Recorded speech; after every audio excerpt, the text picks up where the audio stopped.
Today, I'm going to talk about something that many of us already know and don't really talk about it in public, which is emotional charge is energy. And when that energy isn't complete in its movement, it doesn't disappear, it stays, not as a memory necessarily, but as a pattern. And over time, that pattern can become your new normal, your baseline.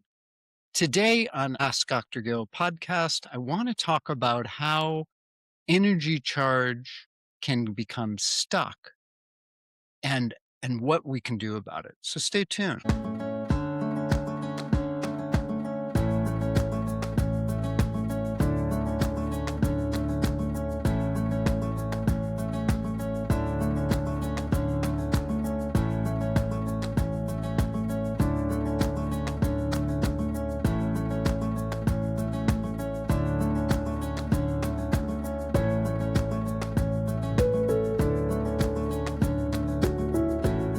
Hello and welcome.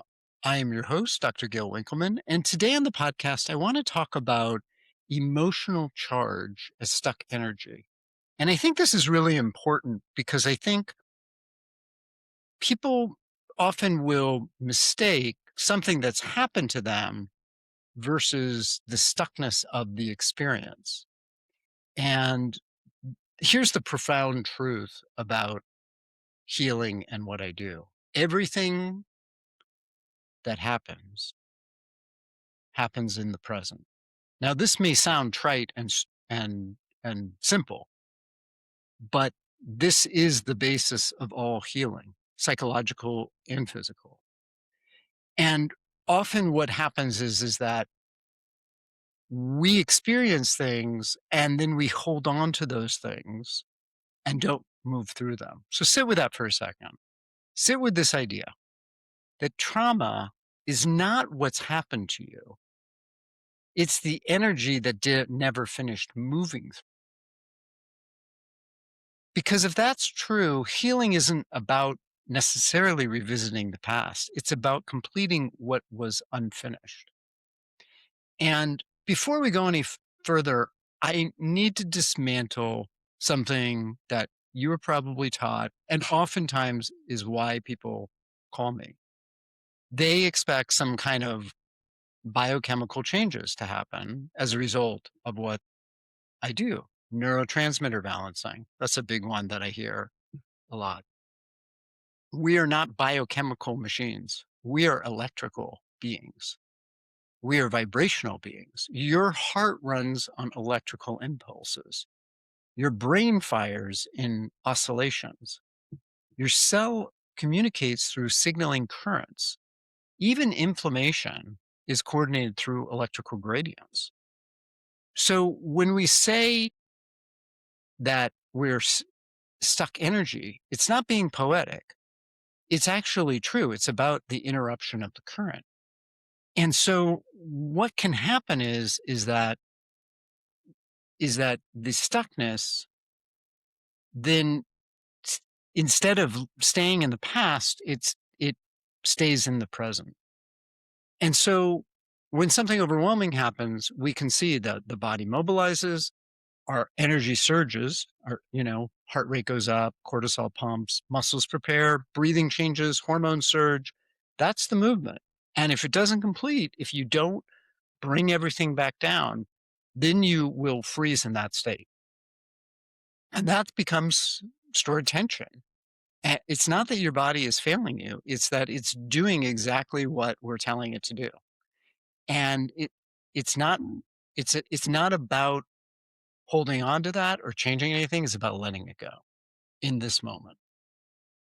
So freezing is one of the things that I talk about in terms of the sympathetic and parasympathetic nervous system. Fight, flight, or freeze is kind of and all of us, if you've had trauma and that has not been resolved, there is an aspect of you that freezes. It's interesting how certain things create a charge. Now, Carolyn Mace actually talks about this in one of her books, She talks about being in Chicago during a riot. And before that riot, she had no idea, she had no energetic charge to that experience, to being in a riot. And what's interesting is that after that, she clearly has a charge around it. And I can speak to this in terms of flash floods because living in Hawaii now, I have experienced flash floods now several times. And it it it before that it was like, oh, I'll be fine. It's not a big deal. And then it's like you kind of see what happens in that situation. And there's a certain charge to it all of a sudden. Now, in both of these cases, well, at least in my case, I can't speak for Dr. Mace. In my case, I don't feel that it was traumatic in the sense of other things that I've gone through in my life. But it's certainly, in terms of the charge, there is a psychological charge around it. What I'm talking about here is also a physical charge. So when we have something that comes up and we don't express it, that becomes stuck often in our body. Let me give you an uncomfortable specific example. Imagine a child who wants, a young child who wants to protest something that's deeply unfair, but for whatever reason, that protest isn't safe. So what can happen is the anger will rise and then it gets swallowed. And and there's a bracing that happens. Now multiply this by 500 because if this is the family system and the family dynamic, the child will not be allowed to express himself or herself in this situation. So what happens? This tension becomes normal and the body organizes around constriction as the default setting. And and also what happens is that for some people, you'll either accelerate really quickly to that anger level and then swallow it, which becomes a physical symptom, or you'll deny it, which also becomes a physical symptom. So it's important to recognize that the denial of this tension brings it into a place where it gets stuck in the body. And this becomes density in the body. It can become fatigue, heaviness, brain fog, immune suppression. It's not sensitivity, it's an incomplete energetic sequence. And your nervous system is still waiting for that ending. And unfortunately, what happens is that your body, in effect, is living in the past. So this charge can then become identity. Now, this is the piece that becomes really kind of provocative for some people. When the frozen state becomes familiar, that familiarity feels safe, and that safety becomes your identity. So, for example, back to the person who represses the anger all the time, they might become the peaceful one, and the person who repeatedly freezes may become the anxious one. Or the person who overmobilizes may be the driven one. This is not to say that that's always the case, by the way. I just want to make that clear. The part that we forget is that you may have built an entire personality around an unspent charge. And therefore you take on a particular role. And these stories tell you about who you are, but they're not really who you are. They're an adaptation to a situation from the past that have shaped you and shaped your nervous system and shaped the energy in a sense, and the energy had nowhere to go. And the body will maintain symptoms if those symptoms identify the identity structure, and vice versa. The identity will maintain the symptoms if it is maintaining the energy structure, right? So both are true. And so part of this is our nervous systems are actually designed for survival and predictability, not freedom. And so oftentimes the predictability really suffocates us. And I mean, I'm not going to talk about it in great detail today, but what I have seen it with my patients is that they will stay in situations even though those situations are hurting their health because they don't know how to let go of the situation, whatever the situation is. So, what is the cost of this unmoved energy? Well, obviously there's psychological costs, right? I mean, you have situations where you're in a relationship, let's say, and you're actually angry, but you swallow that anger and you don't express that anger, and then that that unexpressed emotion builds and builds and builds. But it also affects our bodies. It affects our physiology. It can create chronic constriction, migraines, gut issues, inflammatory issues, lymphatic flow being impaired, reduced circulation. All of that leads to lower energy in the body, reduced immune function. This is where the biography becomes biology, not because the body is fragile, but because it's loyal. It's loyal to the ideas that we give it. It basically is just responding to that. And it organizes around the frequency it's given, whether or not it's serving it long term. And so this is the part where is important to recognize and may be frustrating. Many people understand their story and they can even name their trauma, but the charge is still there. So it's important, I think, to go through that to understand, oh, I have a charge, but knowing that you have a charge isn't going to change the charge because the charge is somatic. You cannot think energy out of the tissues, right? And this is where energy issues and are important to understand and why it's important to understand. Energy resolves through safety, through sensation, through completion, and repeating that new knowledge, right? And this is why things like breath work, somatic approaches, neurofeedback, and I've talked about them on the show a lot, they don't process the story. They help interrupt the frozen oscillations. Now, I've had patients who did neurofeedback and it kind of worked the other way around. Like things released and they're like, oh my God, I remember this and this and this happened to me. How could I have forgotten that? It was so traumatic at the time. But they were able to sort of release it the other way. And I do think both are necessary at some level. I think it's important to have this understanding while also it's important to release the the the energy that's trapped in the body.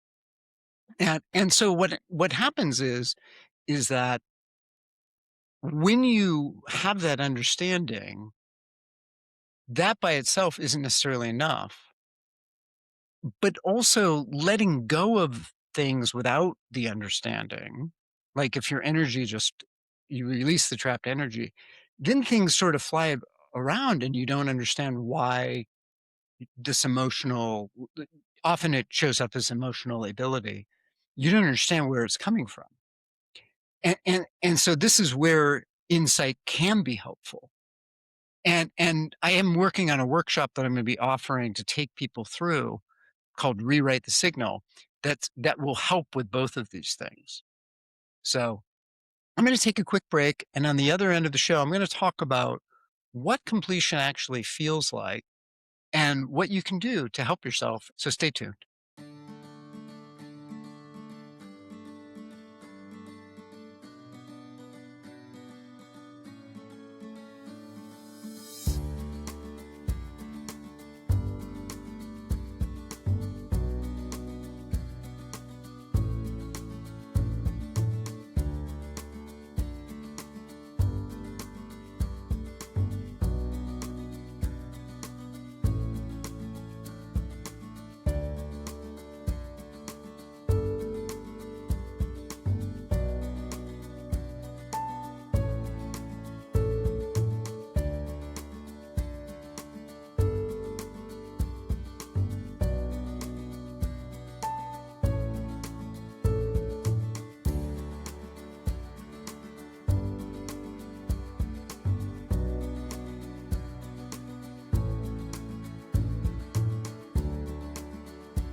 Hello and welcome back. I'm your host, Dr. Gil Winkelman. And before we continue with talking about emotional energy being stuck in our bodies, I want to just remind you if you have any questions or comments, feel free to send an email to info at askdrgil.com.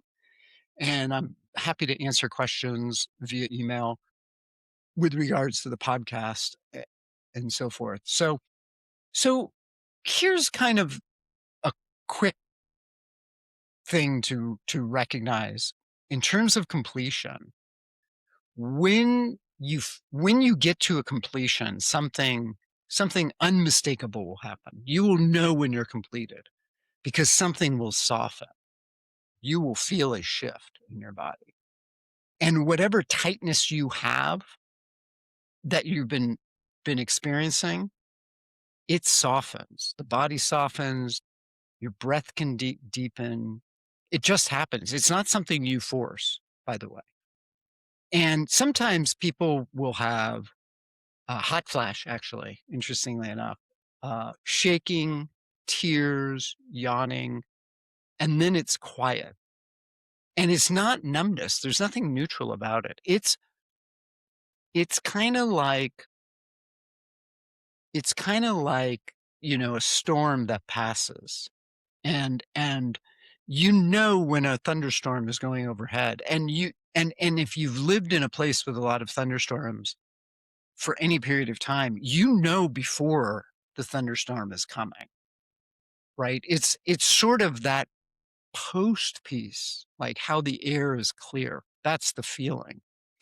And people who've experienced this often say, yeah, I don't react the same way anymore.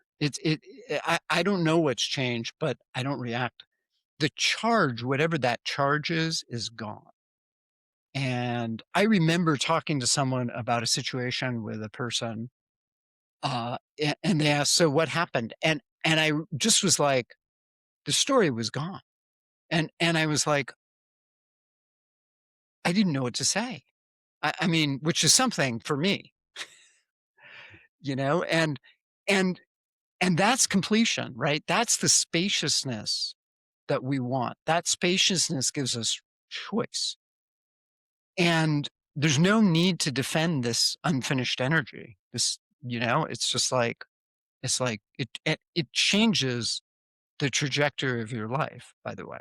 And for some people, that is their biggest fear. It's not letting go. It's not going into the experience. It's what will happen when I make this change. What will I not be able to say about myself or the world? What, what will I be if I don't have this identity, whatever that is? And that I have definitely seen. So I want to leave you with something to sit with and some questions to ask yourself. And the first one is what emotion do I avoid the most? Because that state will often feel unsafe. It could be anger, grief, it could be joy. It could be feeling needing someone or feeling needed. And as you sit with that, notice where you might feel that in your body. And if you feel it chronically, do you feel that in your body? And also ask yourself, what role do I protect? Do I need to be the strong one, the sick one, the caretaker, the achiever, the victim, the child, whatever it is? And I'm going to talk more about these from an archetypal perspective in next week. But whatever it is, don't there's no judgment around this. It's just you want to ask with curiosity. And the deeper question is, what energy never finished moving through me? Just notice it. Be the awareness of it. Not not necessarily the judge of it, because judgment keeps things in place. And when you bring attention to it, that means the energy is starting to move, right? Because everything is always moving. And so bringing attention to it, and if you can just hold it and let it be there, then it will start to shift.